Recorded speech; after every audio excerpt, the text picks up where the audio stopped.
రేవంత్ భాషతో కోపం వస్తున్నా ప్రజాస్వామ్యానికి కట్టుబడి ముందుకు సాగుతున్నామంటూ కేటీఆర్ మాట్లాడారు. అయితే ఆ వ్యాఖ్యలకు కౌంటర్ ఇచ్చారు ప్రభుత్వ విప్ ఆది శ్రీనివాస్.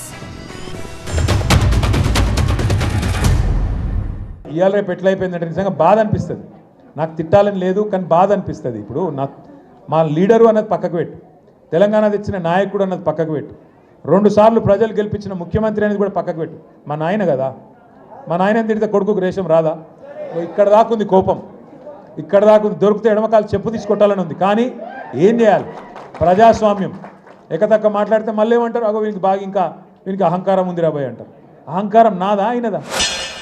ప్రజాస్వామ్యాన్ని 10 సంవత్సరాల్లో కూని చేసి తెలంగాణలో లేని తిట్టను తిట్టి ఈ బూతు పురాణాన్ని ప్రజలకు పరిచయం చేసినటువంటి మీ నోటి నుంచి ఇలాంటి మాటలు రావడం అసహజమని మాట్లాడుతుంది. ప్రజాస్వామ్యాన్ని కూని చేసే విధంగా తెలంగాణ రాష్ట్ర ప్రజలకు ముఖ్యమంత్రి హోదా ఉన్నటువంటి రేవంత్ రెడ్డి గారిని పట్టుకొని అంతంత మాట్లాడడం సిగ్గు చేటనమాట సందర్భంగా చెబుతూ, ముందు మీ తండ్రే కదా తోలు తీస్తా అంటే దానికి జవాబిచ్చింది మా ముఖ్యమంత్రి రేవంత్ రెడ్డి గారు.